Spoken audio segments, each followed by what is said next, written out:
হাঁসের বড়টা যদি রাজহাঁস হয়, পথের বড় পথ যদি রাজপথ হয়, কুমারের বড়টা যদি রাজকুমার হয়, তাহলে নীতির বড়টা হবে রাজনীতি, আর এটা করবে আলেমগণ। এটা কারা করবে?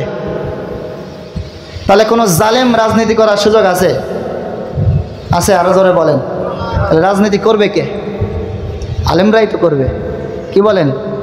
কারণ আল্লাহ রাব্বুল আলামিন বলতেছেন, ইন্নাল্লাযী ফারাদা আলাইকাল কুরআন, হে নবী, আপনি এবং আপনার উম্মতের জন্য আমি এই কোরআনকে সংবিধান হিসাবে ফরজ করে দিয়েছি।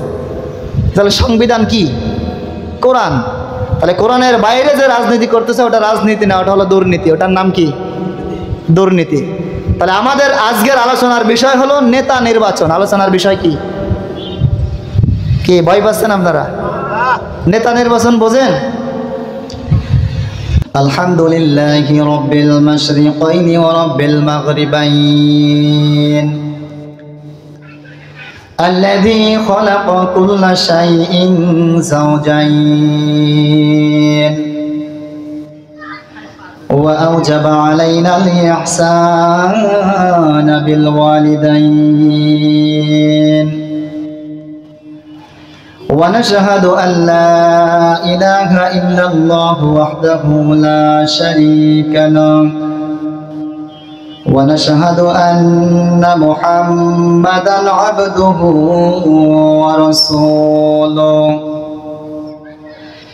أما بعد أعوذ بالله من الشيطان الرجيم بسم الله الرحمن الرحيم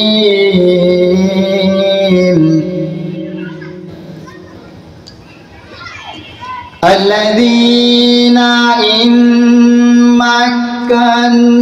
مكناهم في الأرض أقاموا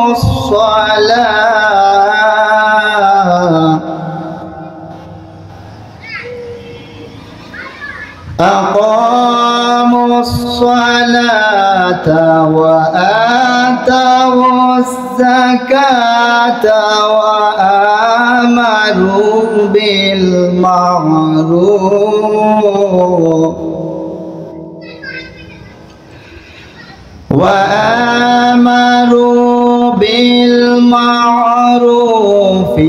ونهوا عن المنكر ولله عاقبة الأمور صدقت يا ربنا عن أبي هريرة رضي الله تعالى عنه قال قال رسول الله صلى الله عليه وسلم لا يؤمن أحدكم حتى أكون أحب إليه من والده وولده والناس أجمعين إن الله وملائكته يصلون على النبي يا أيها الذين آمنوا صلوا عليه وسلموا تسليما اللهم صل على محمد وعلى آل محمد كما صليت على إبراهيم وعلى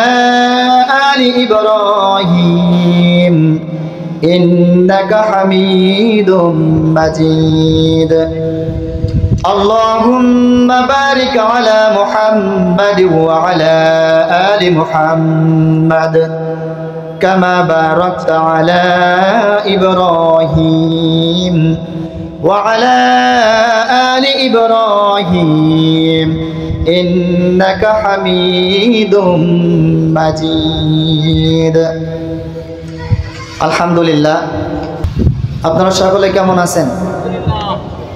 আপনি কেমন আছেন? আলহামদুলিল্লাহ আলহামদুলিল্লাহ আলা কুল্লি হাল ওয়া ফি কুল্লি মাকান আজকের এই দিনে আমরা একটা বিশেষ অনুষ্ঠানে এসে উপস্থিত হতে পেরেছি। এটার নাম হলো কোরআনের মাহফিল। এটার নাম কি বলেন তো? পৃথিবীতে সর্বশ্রেষ্ঠ কিতাব হলো কোরআন। কোরআন শব্দের অর্থ হলো সর্বাধিক পঠিত, মানে যেই কিতাবটা সর্বোচ্চ পড়া হয় পৃথিবীতে, এটার নাম হলো কোরআন। এটার নাম কি?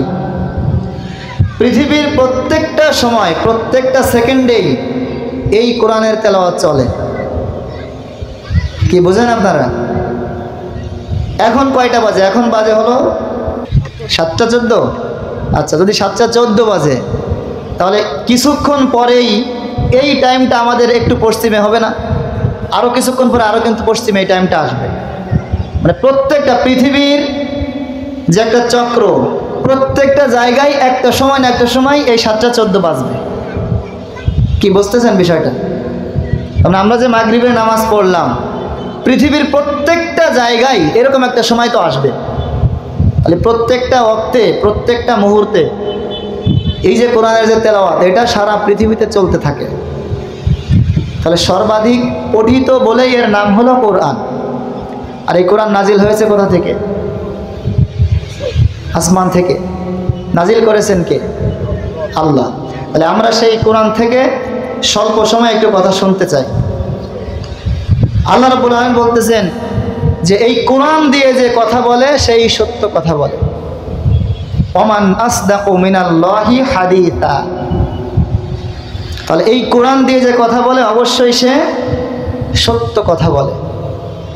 তাহলে এই সত্য কথা যত বেশি, নির্যাতন তত বেশি, ঠিক কিনা বলে?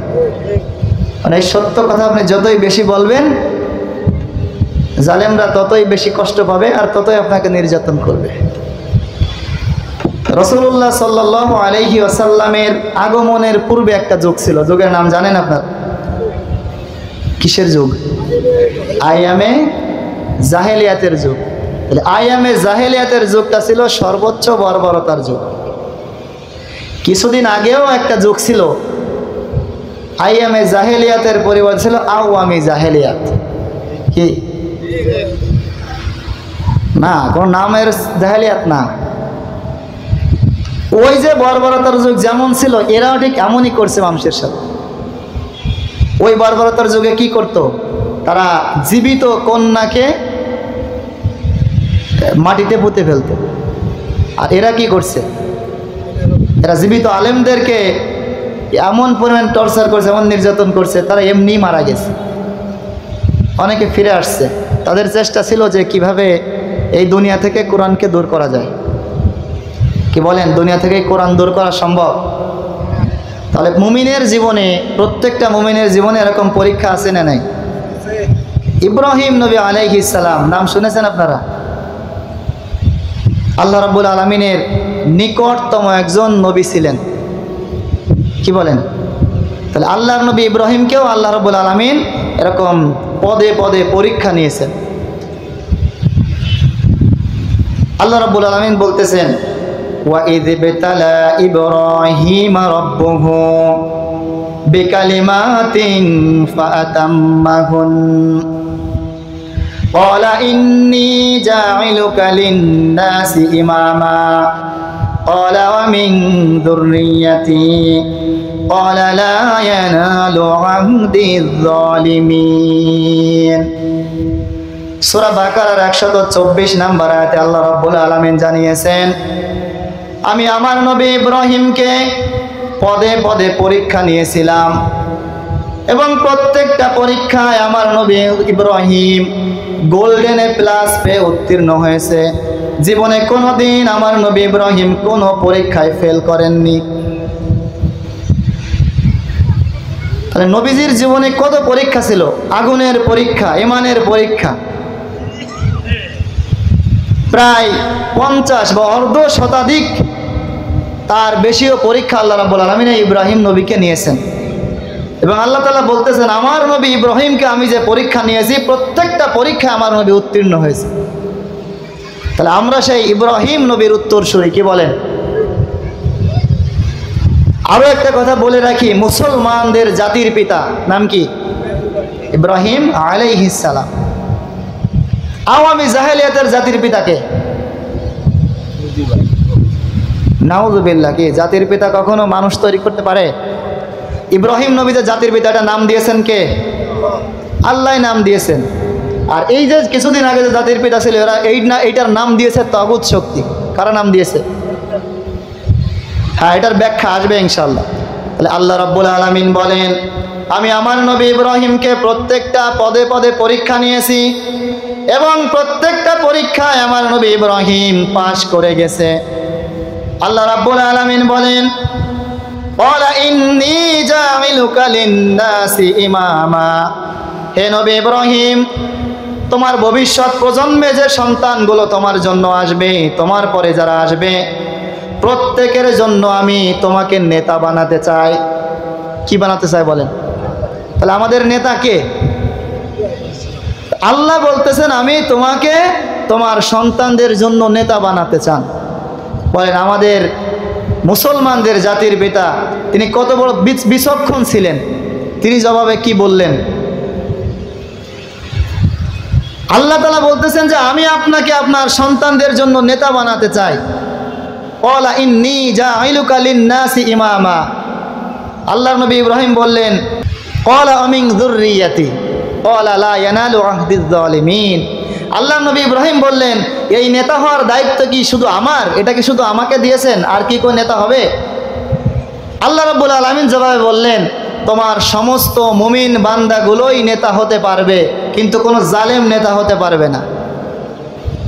কে কথা কি আমার না কোরআনের? আল্লাহ রাব্বুল আলামিন বলতেছেন কোনো জালেম নেতা হতে পারবে না। তাহলে যারা নেতাগিরি করে জুলুম করছে, এদের কি নেতা হওয়ার যোগ্যতা আছে? এদের জন্য নেতা হওয়া হারাম। এদের জন্য নেতা হওয়া কি? অনেকে বলতেছেন যে কোরআনের সাথে রাজনীতির কোনো সম্পর্ক নেই। কোরআনে রাজনীতির কথা আছে 918 বার। কয়বার? আরো বেশি থাকতে পারে। নামাজ কায়েম করতে হবে, এটা কোরআনে আছে কতবার? কতবার? যাকাত প্রদান করতে হবে, কোরআনে কতবার আছে? নামাজ পড়তে হবে, এটা কোরআনে কতবার আছে? মাত্র একবার, সূরা কাউসারের মধ্যে আছে। আর নামাজ কায়েম করতে হবে, এটা আছে 82 বার। তো নামাজ পড়তে হবে, এটা যদি একবার থাকে, আর এই কোরআন দিয়ে রাজনীতি করতে হবে, এটার কথা আছে কোরআনে কয়বার? 918 বার। তাহলে আপনি নামাজের কথা মানলেন, যাকাতের কথা মানলেন, রাজনীতির কথা কেন আপনি মানলেন না বলেন? কারণ কোরআন দিয়ে যারা রাজনীতি করবে এরা তো দুর্নীতি করবে না। আর আপনি যখন নেতা হবেন তখন কোরআন ছাড়া কি করবেন? দুর্নীতি করবেন। দেখেন, একটা বিষয় খেয়াল করেন, ডক্টর শফিকুল ইসলাম মাসুদ চেনেন?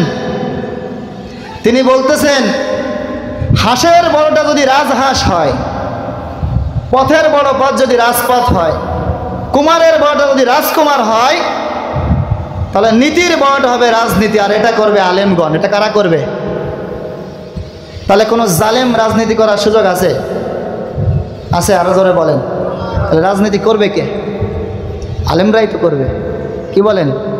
কারণ আল্লাহ রাব্বুল আলামিন বলতেছেন, ইন্নাল্লাযী ফারাদা আলাইকাল কুরআন।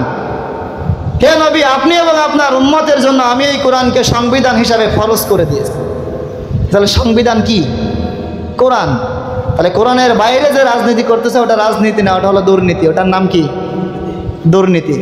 তাহলে আমাদের আজকের আলোচনার বিষয় হলো নেতা নির্বাচন। আলোচনার বিষয় কি? কি ভয় পাচ্ছেন আপনারা? নেতা নির্বাচন বোঝেন? মসজিদের একজন ইমাম,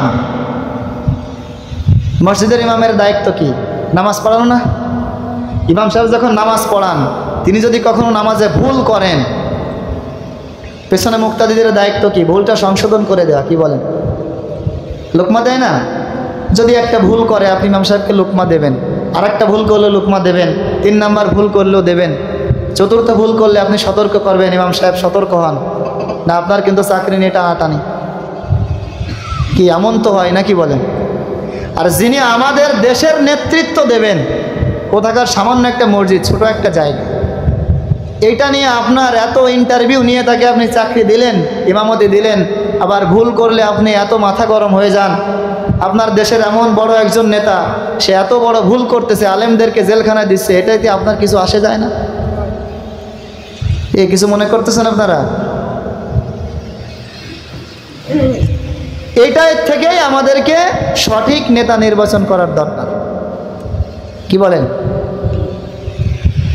তাহলে যারা এই পর্যায়ে যাবে, উপর পর্যায়ে যাবে, যারা কোরআন দিয়েই রাজনীতি করবে, কোরআনের বিচার ব্যবস্থা কায়েম করবে, আমরা চাই আগামী দিনে তারাই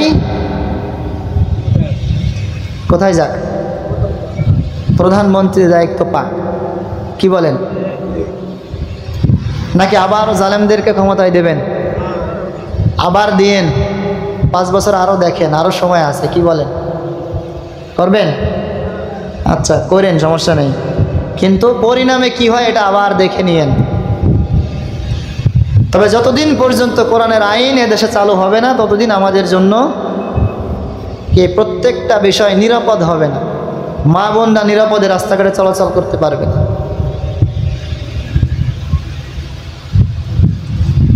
আচ্ছা, তাহলে আল্লাহর নবী ইব্রাহিমকে যে নেতা বানালেন আল্লাহ রাব্বুল আলামিন, তিনি নেতা হওয়ার জন্য আমাদের জন্য দ্বার খুলে দিলেন যে আমার সন্তানরা কি নেতা হতে পারবে কিনা।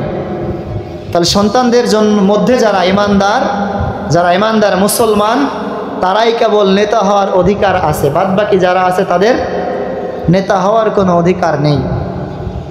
তাহলে যারা এরকম করতেছেন, যারা কোরআনের বাইরে নেতাগিরি করতেছেন, তাদের আসলে এই রাজনীতি করার কোনো অধিকার আল্লাহর কোরআন দেয় নাই। কি দিয়েছেন? তাহলে নির্বাচনের বেলায় আমরা এখন বলি ঠিক, এখানে যে কয়জন মানুষ আছে এই কয়জনের ভেতরেই অনেকে এলোমেলো আছে। এখানে 10 জন মানুষ হোক, 10 জন কি একেবারে এরকম বলবে যে আমরা হ্যাঁ কোরআনের আইন চাই, আমার আত্মীয় না হলেও যদি সে কোরআনের পক্ষে থাকে তাকে নির্বাচিত করতে, এরকম লোক আছে সবাই? না, আমার মনে হয় এখানে সবাই নেই। আচ্ছা যাক, তাহলে আমরা চাই এদেশে কোরআনের আইন চালু হোক। কি বলেন? আল্লাহ রাব্বুল আলামিন বলেন, ইয়া আইয়ুহাল্লাযীনা আমানু আতিউল্লাহা ওয়া আতিউর রাসূল লাআল্লাকুম তুরহামুন। আল্লাহ রাব্বুল আলামিন ঈমানদারদেরকে ডাক দিয়ে বলতেছেন, হে ঈমানদারগণ, তোমরা আল্লাহ এবং তার রাসূলের অনুগত্য করো, নির্দ্বিধায় আল্লাহ এবং তার রাসূলের অনুগত্য করো। ওয়া উলিল আমরি মিনকুম, এবং তোমাদের মধ্যে যারা কর্তৃত্বের অধিকারী, তোমাদের মধ্যে যারা প্রধানমন্ত্রীর দায়িত্বে আছে, অন্যান্য সমাজপতির দায়িত্ব আছে, তাদেরকে তোমরা অনুগত্য করো যদি তারা আল্লাহ এবং তার রাসূলের অনুগত্য করে। কি আল্লাহ এবং রাসূলের অনুগত্য যদি আমার নেতা করে, আমি তখন নেতার অনুগত্য করব। কি বলেন? আপনার সামান্য মসজিদের একজন ইমাম, সে যদি ছোট একটা ভুল করে, আল্লাহ এবং রাসূলের বিরুদ্ধে যদি কোনো আমল যায়, আপনি মেনে নেবেন? তা এত বড় একটা দেশ যে চালায়, তার ভুলগুলো আপনি কিভাবে মানেন বলেন তো? আচ্ছা, আমরা ধরে নিলাম এই গত 15.5 বছর আমরা দায় থেকে মেনে নিছি, এখন আপনি কিসের ভয়ে কিসের দায়ে মানেন না বলেন? এখন কোনো দায় আছে? তাহলে এখন থেকে মানবেন তো ইনশাআল্লাহ? কি বলেন? আল্লাহ রাব্বুল আলামিন আমাদের সকলকে এটা মানার তৌফিক দান করেন। আচ্ছা, তাহলে আল্লাহ রাব্বুল আলামিন কি বলতেছেন? যে হে ঈমানদারগণ, তোমরা আল্লাহ এবং তার রাসূলের অনুগত্য করো, তোমাদের মধ্যে যারা কর্তৃত্বের অধিকারী তাদেরও অনুগত্য করো যদি তারা আল্লাহ এবং তার রাসূলের অনুগত্য করে। শেষে একটা কথা আছে, লাআল্লাকুম তুরহামুন, যাতে তোমরা রহমত পেতে পারো। রহমতের বিপরীত কি বলেন তো? গজব, আযাব বা গজব। কি বলেন? তাহলে যদি আল্লাহ এবং তার রাসূলের অনুগত্য করলে রহমত আসে, আর আল্লাহ এবং রাসূলের অনুগত্য না করলে গজব আসবে, কি এটা কি ভুল কথা নাকি সঠিক কথা? এই গজব আসছে তো আমাদের উপর। আল্লাহ রাব্বুল আলামিন বলতেছেন, জলে এবং স্থলে যত মহামারী, যত বিপদ আপদ দেখো, সব কিছু তোমাদের হাতের কামাই। কি বলেন? এই জালিম নির্বাচিত হওয়ার পেছনের হাত কাদের? আমাদেরই তো, কারণ আমি তো ভোট দিছিলাম জালিমকে। কি বলেন?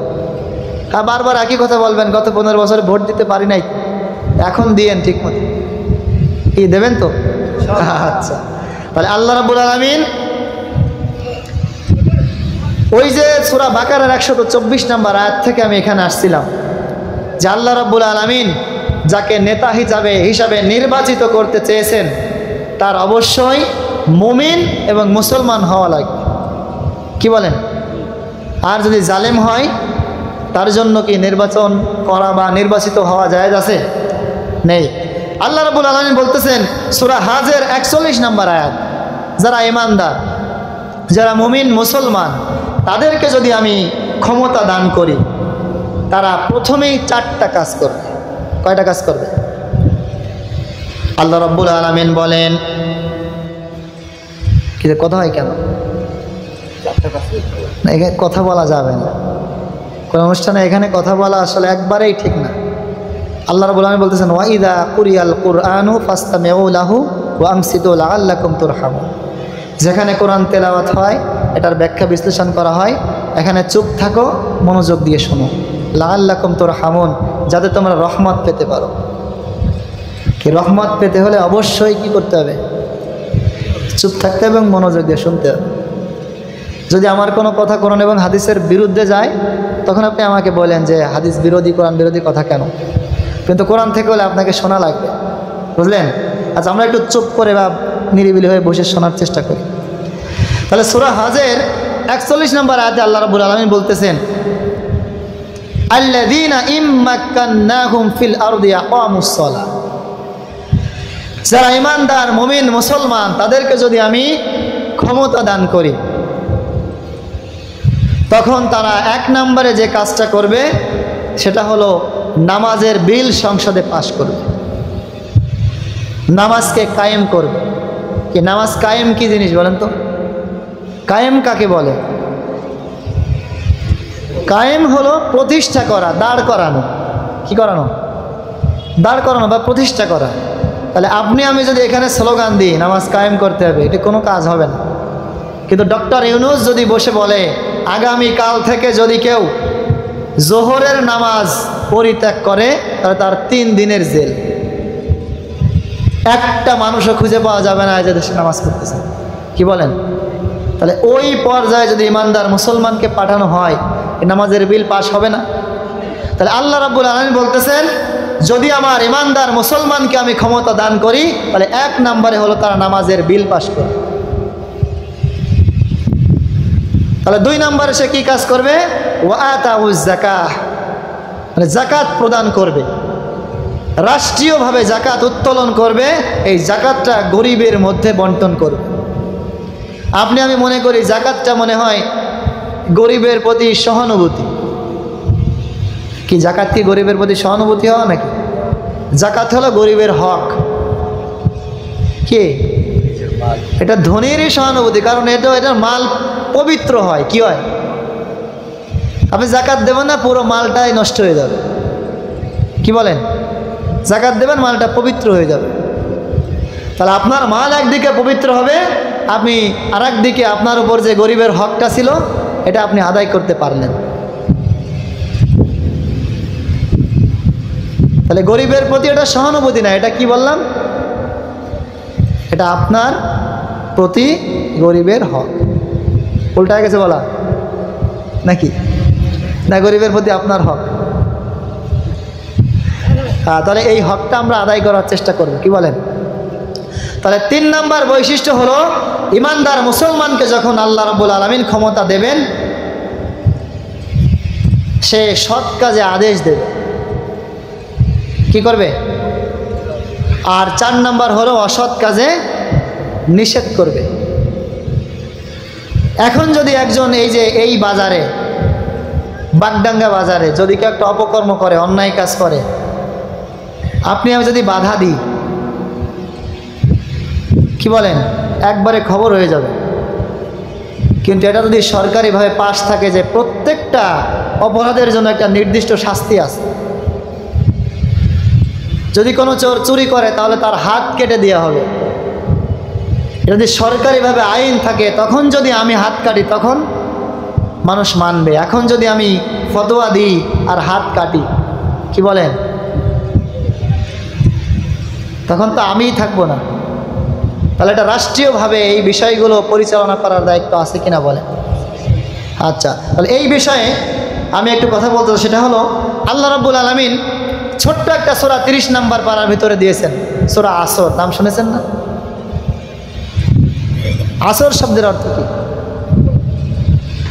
সময়।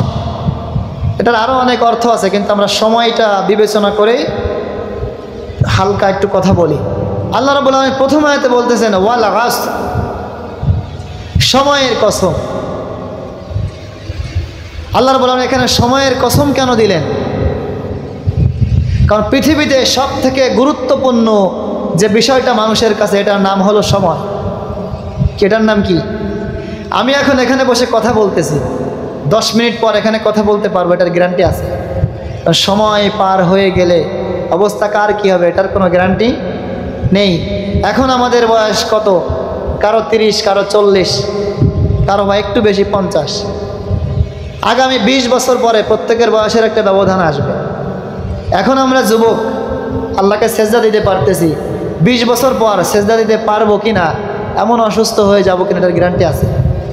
তাহলে সময় থাকতে আল্লাহ রাব্বুল আলামিনের ইবাদত করার দরকার আছে কিনা বলে। তাহলে সব থেকে গুরুত্বপূর্ণ বিষয় যেটা, সেটা হলো সময়। আল্লাহ তাআলা বলতেছেন সময়ের কসম, ইন্নাল ইনসানা লাফি খুসর, প্রত্যেকটা মানুষই ক্ষতির মধ্যে আছে। কিসের মধ্যে আছে? তো এটা কেমন কথা যে প্রত্যেকটা মানুষ ক্ষতির মধ্যে আছে? আল্লাহ তাআলা বলতেছেন পরবর্তীতে যে 4টা শ্রেণীর মানুষ বাদে আর সবাই ক্ষতির মধ্যে আছে। ইল্লাল্লাযীনা আমানু ওয়া আমিলুস সালিহাত, যারা ঈমান এনেছে। যারা কি এনেছে? এখন আমরা ঈমান আনবো কি করে? ঈমান আনার যে মৌলিক বিষয়গুলো আছে, 7টা বিষয়। 1 নম্বরে আল্লাহ তাআলার প্রতি পূর্ণাঙ্গ বিশ্বাস, তার ফেরেশতাদের প্রতি বিশ্বাস, আল্লাহ রাব্বুল আলামিন যে আসমানি কিতাবসমূহ নাজিল করেছেন এইগুলোর প্রতি বিশ্বাস, তার রাসূলের প্রতি বিশ্বাস, পুনরায় জীবিত হতে হবে এটার প্রতি বিশ্বাস, কি বলেন, তাকদীরের প্রতি বিশ্বাস, কিয়ামতে যে আমাদের হিসাব দেয়া লাগবে, এই বিষয়গুলোর প্রতি যেই ব্যক্তি বিশ্বাস স্থাপন করবে, এই অনুযায়ী আমল করবে, দুনিয়াতে চলাচল করবে, ওই ব্যক্তি হলো ইমানদার। ওই ব্যক্তি কি? তাহলে আল্লাহ তাআলা বলতেছেন যে 1 নম্বরে যেই ব্যক্তি ঈমান এনেছে, ওয়া আমিলুস সালিহাত, এবং যেই ব্যক্তি সৎকর্ম করেছে। ওই যে একটু আগে তেলাওয়াত করা হয়েছে যে যারা ইমানদার মুসলমান, তাদেরকে যদি কর্তৃত্বের অধিকার দেওয়া হয়, ক্ষমতায় দেওয়া হয়, তারা কয়টা কাজ করবে? তার ভিতরে 3 নাম্বার ছিল সৎ কাজে আদেশ করবে।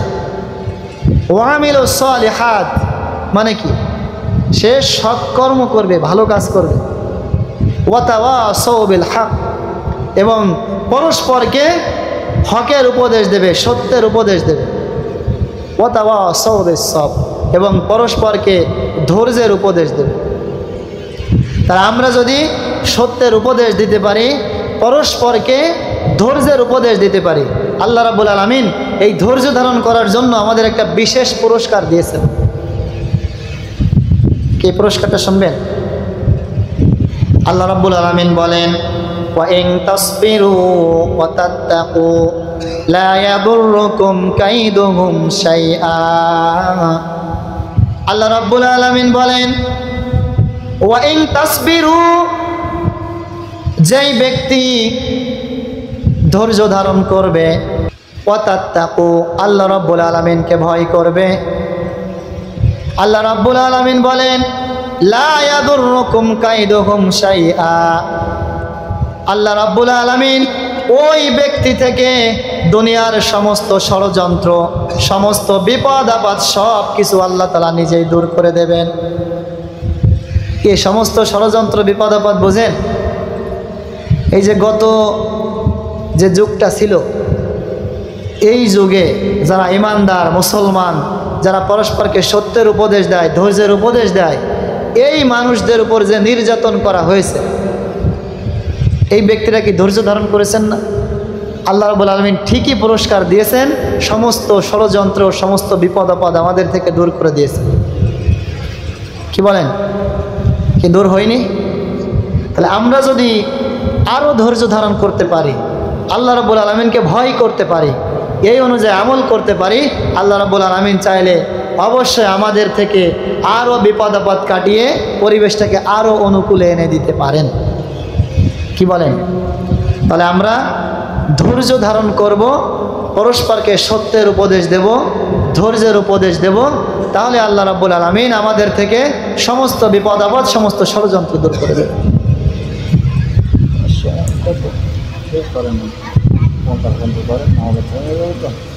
না, এটা তো আমার ভাই কই চলে গেল, তাহলে কি আমি আলোচনাটা শেষ করে দেবো?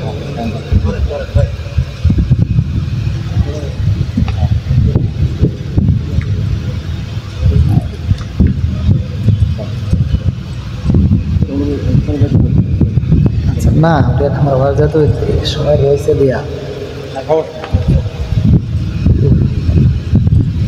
সময় দিয়ে আসলে এই জন্য আর কি আমি একটু থেমে গেছি আর কি।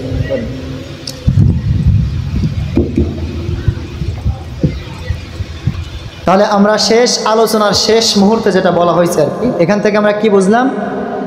আমরা যদি ধৈর্য ধারণ করতে পারি, আল্লাহ রাব্বুল আলামিন আমাদেরকে কি পুরস্কার দেবেন?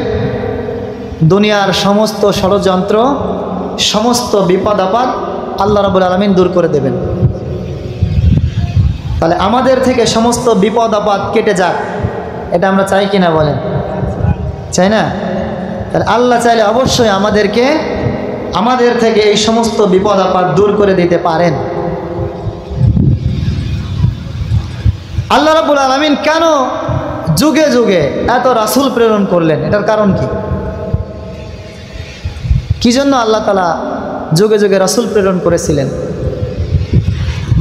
আল্লাহ রাব্বুল আলামিন বলতেছেন, ওয়ালাকাদ বাআসনা ফি কুল্লি উম্মাতির রাসূলা আন ইউবুদুল্লাহা ওয়াজতানিবুত তাগুত। আল্লাহ রাব্বুল আলামিন বলেন, আমি প্রত্যেকটা যুগে প্রত্যেকটা কওমের মধ্যে এক একজন রাসূল প্রেরণ করেছি। এই জন্য রাসূল প্রেরণ করেছি যাতে তোমরা আল্লাহ রাব্বুল আলামিনের ইবাদত করতে পারো এবং তোমরা তাগুতকে বর্জন করতে পারো। আন ইউবুদুল্লাহা ওয়াজতানিবুত তাগুত। আল্লাহ রাব্বুল আলামিন যুগে যুগে রাসূল প্রেরণ করার মাধ্যমে আমাদেরকে এটাই জানাতে চেয়েছেন, একমাত্র ইবাদত করতে হবে আল্লাহর। ইবাদত করতে হবে কার? এবং পরিত্যাগ করতে হবে তাগুত। পরিত্যাগ করতে হবে কি? তাগুত। আল্লাহ রাব্বুল আলামিন বলেন, আল্লাযীনা আমানু ইয়াকাতিলুনা ফি সাবিলিল্লাহ।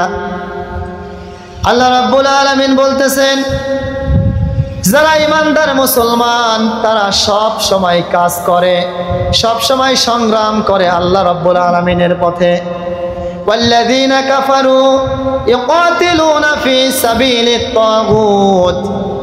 আর যারা কাফের এই ব্যক্তিদের সব সময় টার্গেট থাকে তাগুতের পথে সংগ্রাম করা, তাগুতের পথে কাজ করা।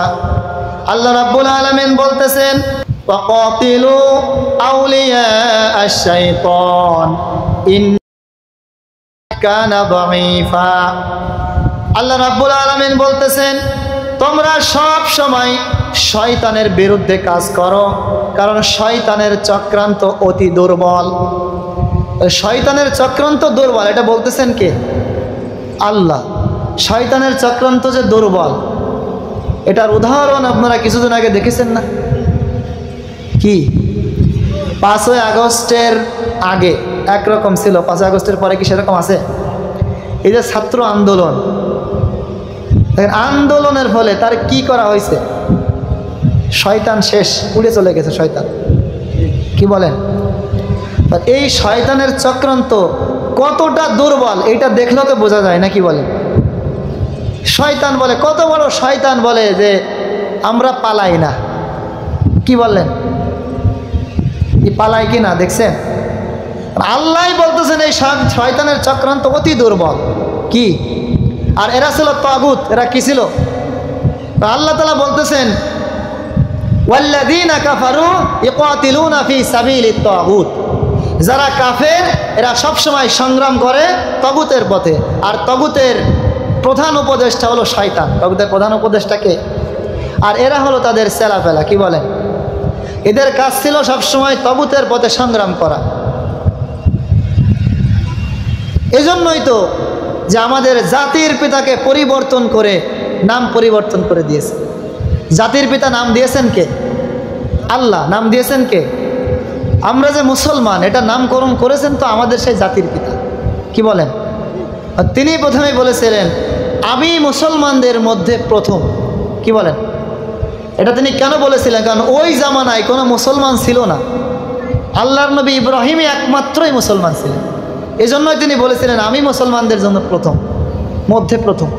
এর আগে মুসলমান ছিল, কিন্তু এমন একটা জামানা চলে আসছিল যে আস্তে আস্তে সবাই কি মূর্তি পূজার দিকে গিয়ে প্রত্যেকেই কাফের হয়ে গিয়েছে, মুশরিক হয়ে গিয়েছে। ওই জামানায় আল্লাহর নবী ইব্রাহিমকে আল্লাহ প্রেরণ করেছিলেন, আর সর্বপ্রথমই আল্লাহর প্রতি ওই জামানায় ঈমান এনেছিলেন আল্লাহর নবী ইব্রাহিম। এই জন্যই তিনি বলেছিলেন আমি মুসলমানদের মধ্যে প্রথম। আর এই জন্যই আমাদের জাতির পিতা বলে, মুসলমানদের জাতির পিতা হলেন ইব্রাহিম আলাইহিস সালাম। তাহলে ইব্রাহিম আলাইহিস সালাম যে জাতির পিতা, এটা নাম দিয়েছেন আল্লাহ। নাম দিয়েছেন কে? আর তগুত শক্তি যে নাম দিয়েছেন এটা বিলুপ্ত হয়ে গেছে। কি বলেন? কারণ আল্লাহ তাআলা বলতেছেন এই তগুতের চক্রান্ত অতি দুর্বল। ইন্না কাইদা শাইতানি কানা দাঈফা, শয়তানের চক্রান্ত অতি দুর্বল। আল্লাহ রাব্বুল আলামিন আমাদেরকে এই তগুত শক্তি থেকে যেইভাবে নিরাপত্তা দিয়েছেন